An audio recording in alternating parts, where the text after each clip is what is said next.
Mirador, parole directe, l'interview vérité ou la fine bouche ébanie. Mirador.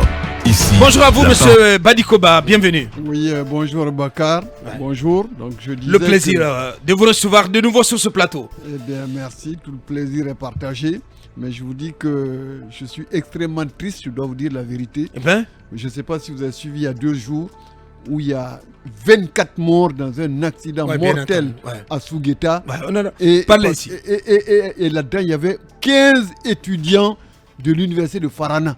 Donc des jeunes gens qui étaient en fin pratiquement d'études, après 15 ans, des domaines en plus, toutes les vies se valent. Mais ces jeunes gens étaient des gens qui étaient formés pour l'agriculture, l'élevage, et ils ont perdu la vie par l'irresponsabilité des conducteurs. Et je dis que nous avons des phénomènes, au-delà des problèmes politiques, qui c'est normal que ça nous occupe, on a des phénomènes de société. On a l'inconscience, l'irresponsabilité qui est le lot du pays, qui est la condition la plus partagée.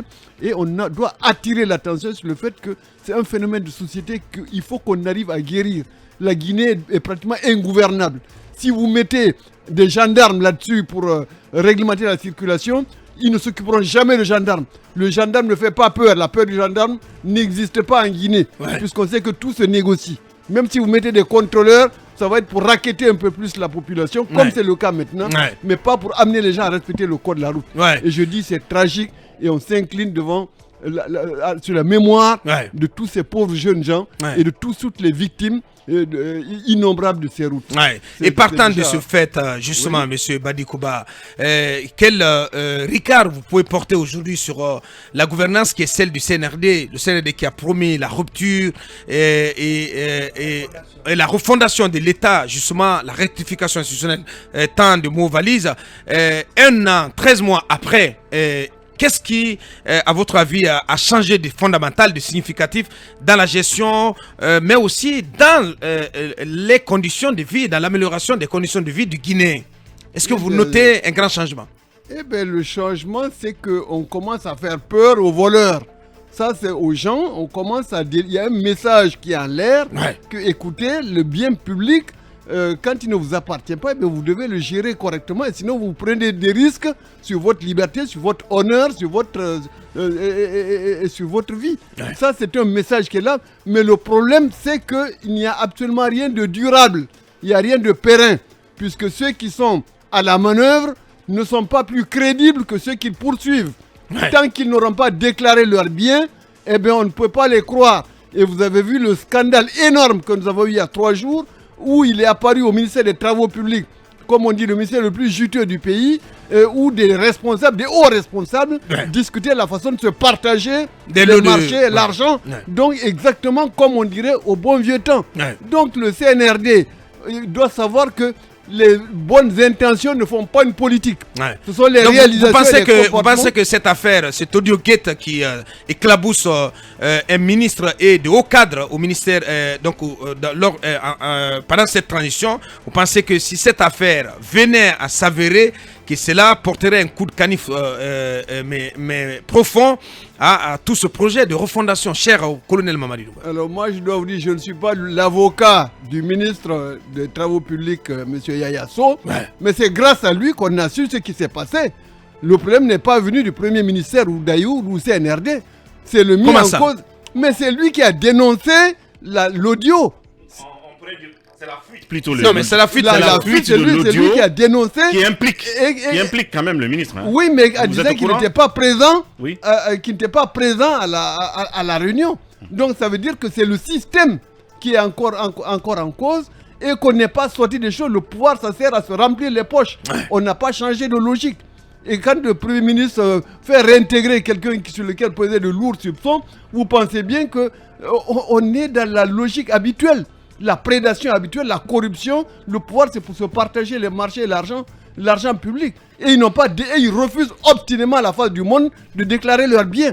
Donc nous sommes en droit de dire que tout ça, c'est pour... Ils font des choses pour faire plaisir à la population et justifier justement les souffrances que la population est en train d'endurer, parce que la population endure d'énormes souffrances, mais on l'a écrit. Ce n'est pas forcément la faute du CNRD, mais le problème c'est que il faut distiller des choses pour aider les gens, faire croire aux gens que tout est sérieux, tout va aller bien. Et justement, toutes ces révélations qu'on a eues nous demandent formellement réellement les bonnes intentions qui sont proclamées. Et c'est ça tout le problème de la Guinée. Le problème de la Guinée, tout est dans la parole, Monsieur pas dans les actes. Badi Koba, président du parti UFD, notre invité. Oui, Akumba. Et d'ailleurs, puisque vous parlez du ministère des Infrastructures et des Transports, j'ai sous mes yeux une décision de monsieur le ministre par intérim. Il s'agit du colonel Ibrahima Sori Bangoura qui a décidé pas de remplacer, mais de nommer 2 intérimaires. Premièrement, le secrétaire général par intérim est désormais M. Ibrahima Kamara, ancien conseiller principal au ministère de l'Urbanisme, de l'Habitat et de l'Aménagement du territoire.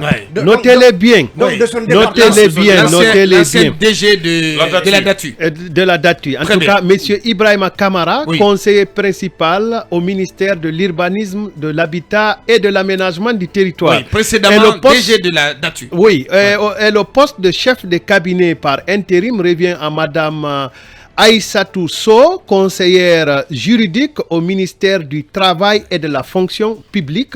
Et c'est une décision du colonel Ibrahima Sori Bangoura. J'aimerais bien avoir de votre... Ministre, précise-le, ministre... Ministre de l'Habitat. Ministre de l'Aménagement. Ministre par intérim exactement. Voilà, qui assure l'intérim au ministère des Travaux. Comment est-ce que vous lisez une telle décision? Mais tout ça illustre le désordre dans lequel l'absence de méthode, l'absence de sérieux dans la façon de travailler, dans la façon de gouverner, ça ne s'improvise pas. Mon grand frère, le président Alpha Condé, a mis 11 ans à apprendre comment gouverner. Et c'est juste quand il commençait à savoir à peu près comment doivent se passer les affaires de l'État qu'il a été renversé. Et bien ici, on est reparti pour la même chose. Les balbutiements, les contradictions de toutes sortes, le désordre ou des décisions de Premier ministre qui annulent un décret du président de la République. Et tout ça, donc, on n'est pas sorti, c'est pas sérieux. Ça n'est pas sorti de l'auberge. Je suis désolé, ça ne fait pas sérieux. Ouais, on reste dans le siège de la justice talibé pour évoquer d'autres sujets. Oui, d'autres sujets. Vous avez certainement suivi les échos d'abord de la conférence de presse de Ali Touré. Oui, bien suivi. Ce procureur spécial de la CRIEF qui a du mal encore à convaincre l'opinion par rapport à la méthode de travail de cette CRIEF. Vous disiez ici, au tout début des travaux de la CRIEF, qu'on a mis la charrue avant les bœufs, parce qu'il devait y avoir d'abord des audits sur la base desquels travaillerait la CRIEF. Est-ce qu'aujourd'hui, un an après, vous êtes satisfait ou vous pensez que les choses ont changé dans l'évolution des travaux de la CRIEF? Je suis désolé, nous sommes désolés d'avoir tout le temps raison trop tôt. On est désolé, on l'avait dit. C'est nous qui avons pris la responsabilité de vous dire que tel qu'il se travaillait, tel que ça s'engageait, ils ne s'en sortiraient pas et que même des avocats stagiaires peuvent démolir leur dossier tellement ils sont mal fichus et maigres. Et malheureusement, on y est. Et c'est pas normal puisqu'il y va de la liberté de gens. Il y a des gens qui sont en détention et qui attendent d'être jugés. Et à ce rythme-là, la pression va monter pour qu'on les libère, alors même qu'il y a des soupçons extrêmement graves sur leur gestion. Maintenant, vous avez parlé des sociétés. Ce n'est pas plus qu'une société. Tout ce que fait distinguer les individus des sociétés, c'est bon. Mais ce n'est pas plus qu'une société. Elle est soumise également aux règles OHADA. Est-ce que ces sociétés dont vous parlez, est-ce qu'elles ont des commissaires aux comptes? Est-ce qu'il y a des rapports de commissaires aux comptes? Est-ce qu'elles ont déposé leur bilan aux impôts? Est-ce qu'elles ont payé leurs impôts normalement? Est-ce que tous les régimes légaux sont tenus? Est-ce que tout ça est en règle? Personne dans la CRIEF ne se pose ces questions. Et là, évidemment, les avocats se disent non, c'est pas monsieur un tel, monsieur un tel, monsieur un tel. Non, c'est la société. Eh bien, la société a des règles de droit pénal dans le cadre du droit OHADA. Eh bien, la CRIEF aussi devrait se donner les moyens d'appliquer également ce texte-là. Si quelqu'un se réfugie derrière des sociétés, eh bien, on doit pouvoir vérifier est-ce que cette société est en règle du point de vue du droit. Et là, c'est lamentable puisque c'est l'amateurisme encore. Et on ne peut pas jouer avec la liberté des gens. Tout cet amateurisme que vous dénoncez, est-ce que cela concourt à fragiliser cette institution? Pour autant, un instrument formidable, mais est-ce qu'aujourd'hui la CRIEF ne passe pas pour une institution moins crédible ou en tout cas qui est devenue fragile? C'est bien ça le problème. On a un drame Ce pays a été pillé comme aucun autre en dehors du Zaïre n'a été pillé. La misère est là, la ruine de l'État est là, et donc il faut agir, mais agir dans la légalité. Et lorsqu'on ne se donne pas les moyens d'agir dans la légalité, c'est-à-dire qu'on veut faire la dictature. Et nous ne sommes pas d'accord avec la dictature. Il y a suffisamment de règles de droit, de procédures et autres qui sont là pour réellement protéger la fortune publique. Et c'est ça qu'il faut suivre et pas autre chose. Sinon, on décrédibilise une action qui est pourtant salutaire pour l'avenir du pays. Je vous dis, la Guinée de 2021, c'était le pire que le Zaïre de Mobutu, qui ne pouvait même pas rester dans un palais. Il fallait qu'il gouverne à partir de son yacht qui servait en même temps de coffre-fort du Zaïre à l'époque. On était déjà presque arrivé à ce stade-là. Vous avez participé à cette gestion en 2021 avant de voler sur la durée de la transition, parce qu'il s'est exprimé là-dessus récemment sur les 24 mois en disant quel gâchis, et on va creuser avec lui. Allez-y, on reste dans le domaine de la justice. Ouais, alors... M. Badiko, alors, M. Badiko, les poursuites annoncées contre... Évidemment, le ministre de la Justice, Garde des Sceaux, a annoncé récemment des injections en fin de poursuite contre 188 personnalités du régime Alpha Condé et du berger à la bergère, le procureur général, enjoint aussi le procureur d'instance du tribunal de Kaloma de geler leur avoir et une interdiction de séjour. Une interdiction de sortie du territoire leur est imposée. Cela vous inspire quoi? Moi, j'ai l'impression que vous regrettez beaucoup que la CRIEF ne nous convoque pas, nous autres. Mais si quelqu'un veut nous convoquer, nous sommes prêts. Mais vous n'avez rien géré. Si, lui pense lui pense tellement qu'on devrait passer à la C'était un ami personnel d'Alpha Condé. Et pour cela, et pour cela, Mohamed, et pour cela, il doit être convoqué. Voilà. C'est mon grand frère, mon ancien camarade, mon ex-camarade et mon ami. Bien. Maintenant, les 24 mois, j'ai dit... Non, avant les 24 mois, sur les poursuites annoncées contre Alpha Condé et 187 personnalités de sa gouvernance. Aujourd'hui, le PG, le procureur général, demande qu'elles soient interdites de sortir du territoire, ces personnalités, mais aussi que leurs avoirs soient gelés. Eh bien, le problème, c'est qu'il ne faut pas qu'il y ait une loi partiale. Elle doit s'appliquer à tout le monde. Aussi bien ceux qui gouvernent actuellement que ceux qui ont gouverné dans le passé. Donc faire une liste, c'est une bonne, c'est déjà un début, mais que contient leur dossier? On a déjà des gens sous la main, des gens qui sont arrêtés, des gens qui sont détenus et qui ne sont pas jugés. Et la coupe déborde. Et vous mettez 188 noms, encore que là-dedans, moi j'étais étonné de voir le nom de M. Gabriel Curtis 4 fois. 4 fois. On m'a dit que oui, c'est plus qu'on a trouvé 4 fois dans des 4 banques différentes des avoirs importants. J'ai dit, ce n'est pas le fait de les poursuivre qui est le problème. Le problème, c'est quelle suite on aura. Est-ce que réellement ils vont se donner les moyens d'administrer la preuve que, écoutez, ces gens-là ont manipulé des fonds, qui ont eu à leur disposition des fonds qui dépassent largement les moyens qu'on leur connaît officiellement. Et je dis que nous avons parlé de justice divine. Il faut que chacun sache que de toucher à la fortune collective, la fortune publique, c'est toucher à la vie des millions de gens, bien entendu, à l'avenir des gens, à la santé, à l'éducation, aux routes et au bien-être. Et que ça, c'est ce qu'on appelle dans notre jargon le hacké. Et le hacké se paiera toujours. Donc, ici-bas ou à l'au-delà? Non, ça se paiera ici. Ici-bas. Ici-bas. Et que donc, il faut que les gens apprennent à travailler dans l'honnêteté. À se discipliner, dans l'honnêteté, à savoir que l'État ne doit pas servir à s'enrichir. Là, une position officielle, que ce soit même le conseiller municipal, le conseiller communal ne doit pas servir à s'enrichir. À se remplir les poches. Nous avons dit. Et en plus, maintenant, un détail, nous avons dit, connaissant la société guinéenne, la société africaine, nous avons dit, vous ne devez pas concentrer la déclaration des biens sur la personne du responsable. Il faut toute sa famille immédiate. Les enfants, les collatéraux, les alliés. Sinon, vous tapez à côté. Et là, on commence déjà à dire non, c'est pas lui, c'est la grand-mère, non, c'est pas lui, c'est... Bien. Monsieur Badikoba, président... Un vieillon qui n'a jamais vu, qui ne sait même pas lire et écrire, qui ne s'est jamais déplacé, et au nom duquel on a agi. Mais quel moyen la justice, justement, je vais poser la question, à votre avis, quel moyen a la justice guinéenne de traquer ces biens, de les saisir à titre conservatoire? Parce que pour ma part, il faut au préalable faire un travail de reporting qui consistera à répertorier. C'est ça, le reporting. Oui, bien sûr, qui consistera à répertorier tous ces biens. Est-ce que vous pensez, vous estimez la justice capable d'avoir cette possibilité?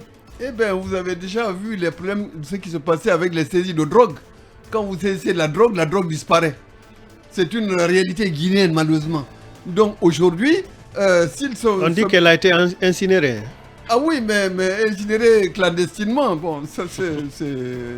on a vu des médicaments incinérés publiquement, nous on a applaudi. Mais qui se retrouvent ailleurs après. On n'a pas vu de drogue incinérée de cette façon-là. Ça c'est bref, mais pour dire que c'est une question de volonté politique.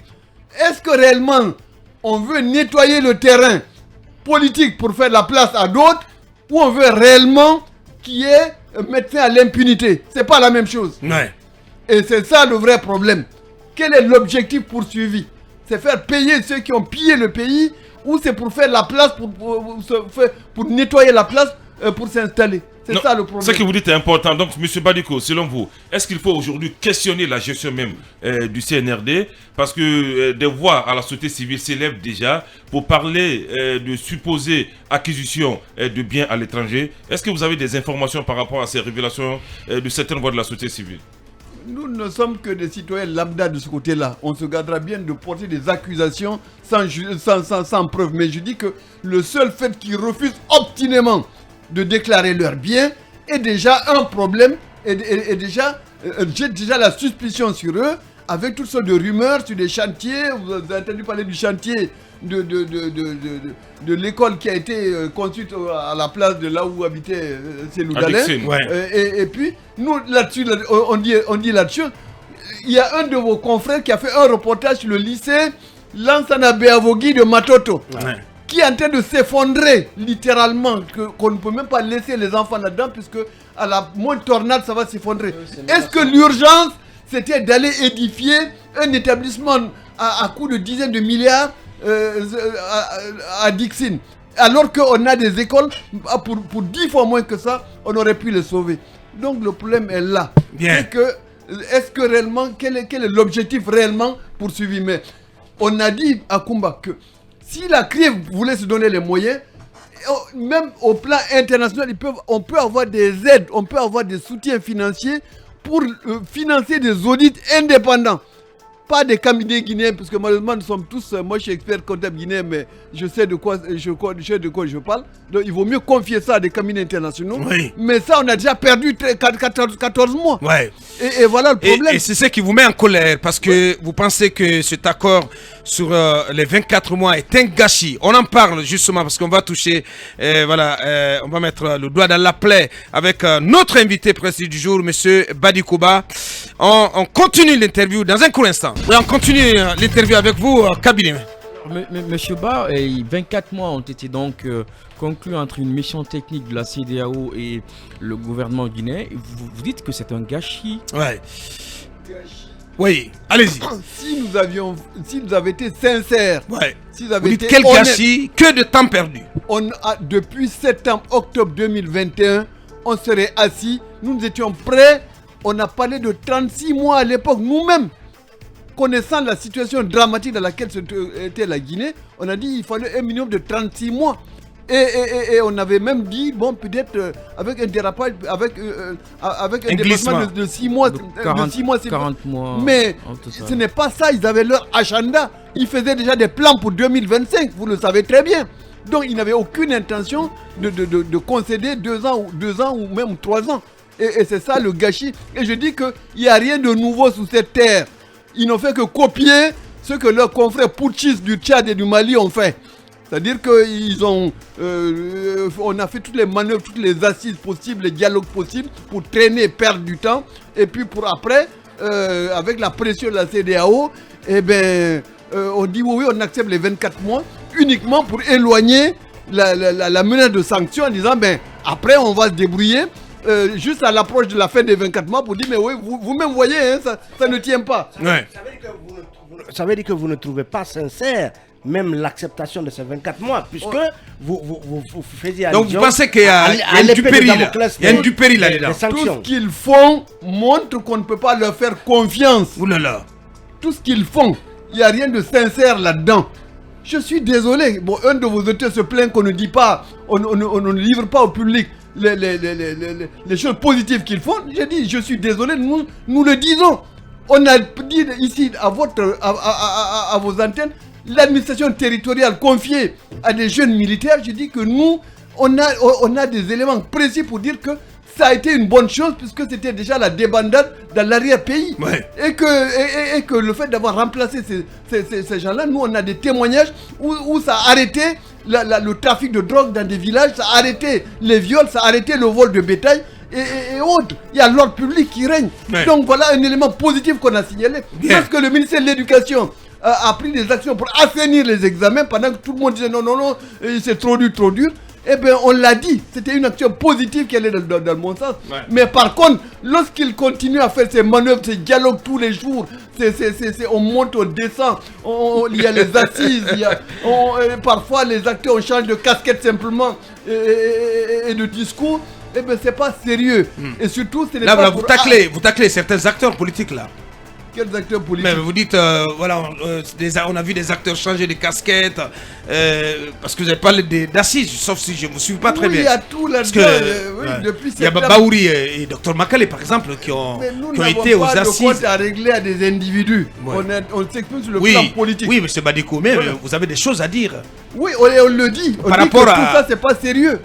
Et c'est pas sérieux, c'est des gens qui cherchent des guerres de positionnement et qui ne nous honorent pas, puisqu'on n'est pas en train de toucher au vrai problème du pays. Le vrai problème du pays, c'est les institutions qui gouvernent le pays. Et nous avons dit que tant qu'on n'arrivera pas à la régionalisation avancée, on ne va pas résoudre les problèmes du pays. Bien. Qu'est-ce que vous attendez du sommet des chefs d'État de la CEDEAO qui doit avoir lieu à la mi-décembre, qui doit entériner qui doit d'une part entériner cet accord sur 24 mois et d'autre part décider du commencement de sa mise en œuvre?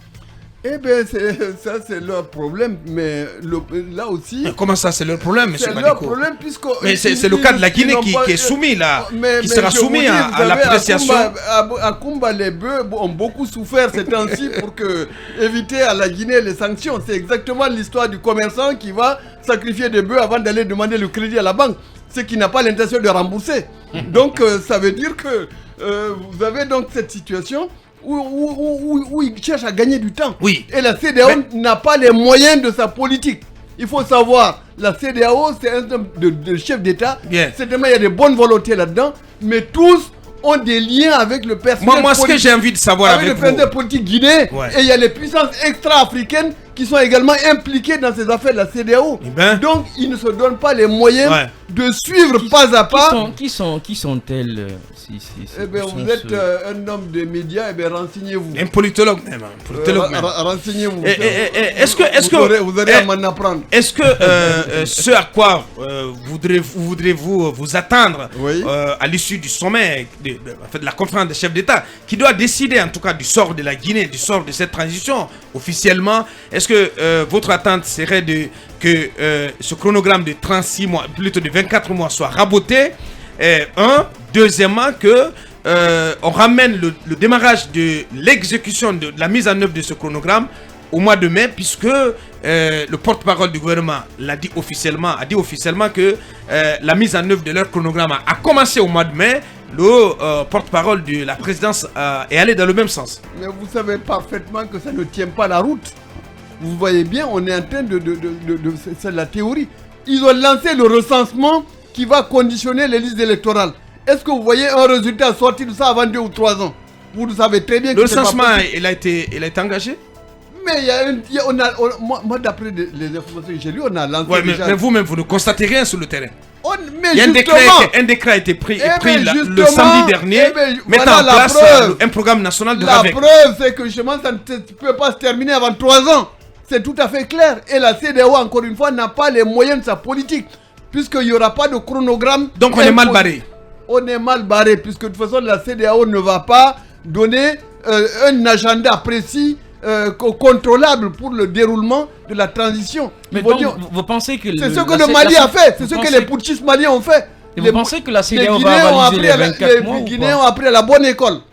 Vous pensez que la CEDEAO va avaliser les 24 mois? Puisque vous dites qu'elle n'a pas les moyens de sa politique. Ils vont certainement avaliser les 24 mois en disant que c'est pas... Mais est-ce que comme le colonel Mamadi Mais Doumbouya... ces 24 mois ne tiendront pas. Monsieur Ba, est-ce que comme le colonel Mamadi Doumbouya, vous estimez que la date raisonnable de démarrage de ces 24 mois, c'est le 1er janvier 2023? Eh bien, le problème, ce n'est même pas le 1er janvier 2023, mais est-ce que réellement, même en 1er janvier, est-ce que les 24 mois tiendront? Ou seront respectés? Seront respectés. Je vous dis qu'on a déjà lancé une opération qui aura une durée de moins de 3 ans. Vous n'y croyez pas du tout? Mais moi, je ne demande qu'à croire. Mais finalement, les éléments qu'on a montrent que ce ne sont que des jeux politiciens. Mais finalement, donc tout le monde est impuissant face à cette junte. Parce que si vous dites que la CEDEAO n'y peut rien, et vous, classe politique, vous semblez avoir rangé en tout cas toutes les armes, j'ai envie de dire, à part le FNDC qui est sur le terrain, qui appelle à manifester, des manifestations qui sont réprimées. Il ne faut pas réduire la lutte politique aux seules manifestations. Nous ne manifestons pas. Qu'est-ce que vous faites concrètement pour continuer d'exercer la pression sur la junte? On s'adresse au peuple de Guinée. Mais on voit bien, M. Badiko, que ça ne marche pas. Ça ne produit pas d'effet. Eh bien, ça finira par marcher. Lorsque toute la population sera convaincue que le CNRD n'est pas sur la bonne voie, eh bien, il va se passer des choses. La population va faire quoi? Eh bien, je n'en sais rien, mais la population, il y a des choses qu'elle accepte aujourd'hui qu'elle ne va pas accepter demain. Bien, on va parler de personnel politique dont vous parliez. Oui. Il est aujourd'hui rangé à l'effet des contrôles judiciaires. Pardon? Le personnel politique est aujourd'hui carrément rangé à l'effet des contrôles judiciaires. La plupart des leaders... Votre serviteur n'est pas sous contrôle judiciaire. Oui, mais est-ce que vous ne craignez pas pour vous-même? Pardon? Vous ne craignez pas pour vous-même? Parce qu'on a vu des responsables politiques ici au sortir de notre studio. Si je commets une faute, je plaiderai coupable. Si je commets une faute, je plaiderai coupable. Alors, qu'est-ce que vous avez à dire à propos de tous ces ennuis judiciaires auxquels font face une bonne partie des leaders de la classe politique? Je vous ai dit tout à l'heure que le problème, est-ce que c'est vraiment le droit qu'on veut appliquer ou on veut simplement nettoyer la place pour s'installer à leur place? C'est ça le problème. Est-ce que réellement on veut appliquer le droit, appliquer la justice, la bonne gestion, le respect de l'ordre public? Est-ce que c'est ça le souci? Est-ce que c'est pas neutraliser? Est-ce que ce n'est pas pour neutraliser plutôt des adversaires politiques? Allez-y, Mamadou Ouri. Alors, premièrement, l'UFD, à l'heure où nous parlons, appartient à quelle coalition? Puisque nous sommes au moment où c'est que les coalitions qui sont les interlocuteurs soit de la junte ou de la CEDEAO. Deuxième question, il est prévu aujourd'hui que le Premier ministre rencontre donc ce qu'on appelle le Quatuor, ceux qui sont vigoureusement aujourd'hui opposés donc, au processus en place. Qu'est-ce que vous en pensez? Eh bien, nous ne sommes plus dans aucune coalition depuis que nous sommes partis de la Corée avec en janvier. Avec fracas.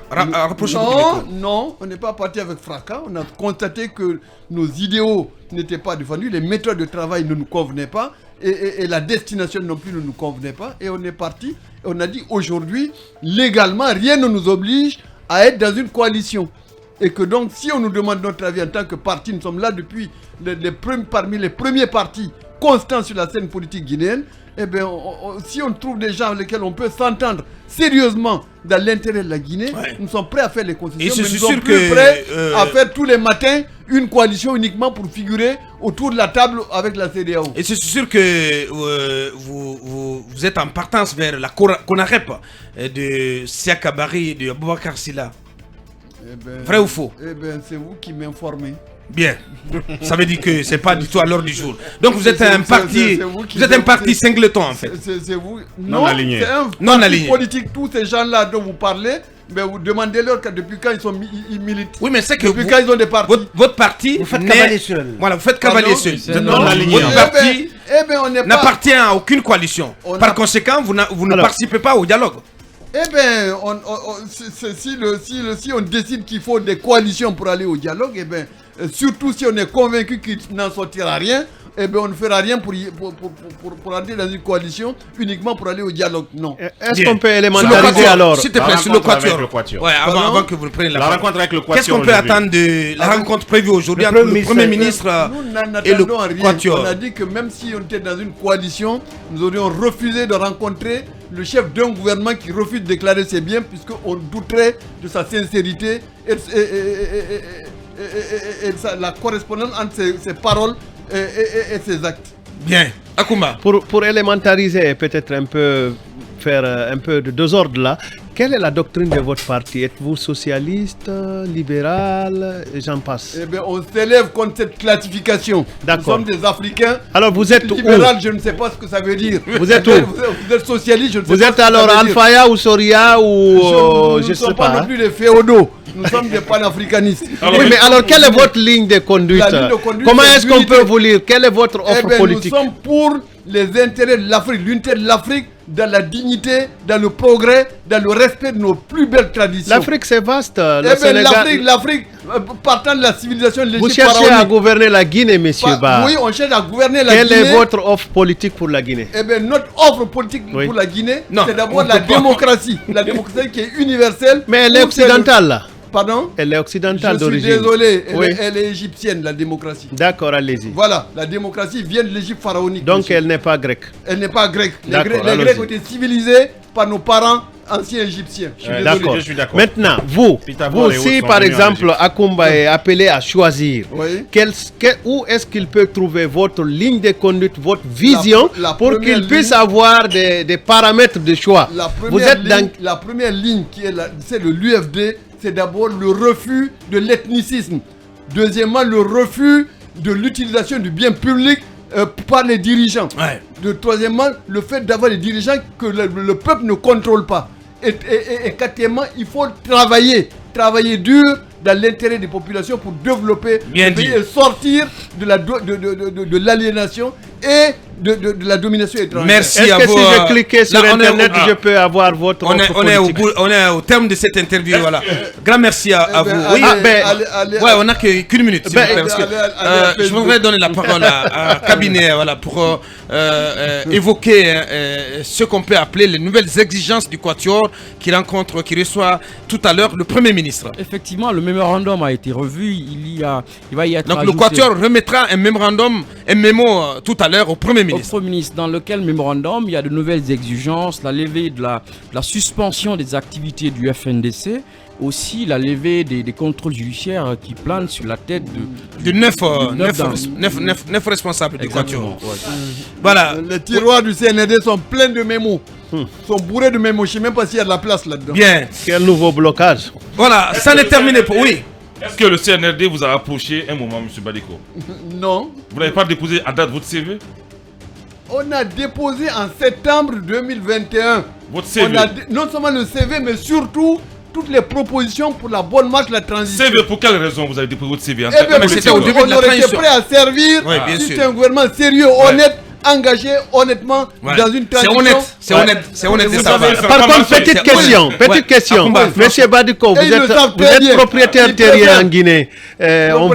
Terrien, oui, vous avez beaucoup de terres, on sait. Bon, allez, laissez-moi finir. Vous n'êtes pas le boutiquier, mais vous êtes propriétaire terrien. Aujourd'hui, les terres se partagent un peu. On voit des nouveaux champs de dirigeants. N'avez-vous pas peur de retrouver demain votre domaine entre les mains de quelqu'un d'autre? Eh bien, on est Guinéen, on va se battre. Bien. On ne va pas laisser faire non plus. Bien. Voilà, ça n'est terminé pour aujourd'hui. Grand merci à vous, Monsieur Badiko. Et voilà, et demain, c'est le mariage du jeune Vicky. Voilà, donc tous et toutes plutôt, le rendez-vous est pris pour Dubreka et pour donc accompagner ce jeune, le jeune Moussafa Vicky Diallo, qui est notre responsable, notre community manager, voilà, ici même à la maison Orange des médias. Grand merci à vous tous qui nous avez suivis un peu partout aux quatre coins du monde. Merci à nos équipes à la régie, Ibrahim Baben Diallo, Ibrahim Assila et tous les autres. Merci de l'attention. Demain, vous serez avec Mamadou Ouri Diallo et toute son équipe. Au revoir et à samedi pour Mirador Mix. Mirador, la grande messe de l'investigation journalistique, la plus grande tribune politique de la Guinée. Avec Aboubacar Diallo, Talibé Bari Mamadou Ridiallo, Akoumba Diallo, Kabinet Fofana, Mohamed Kaba, Ibrahima Lincoln Souma, Mamadou Diambalde.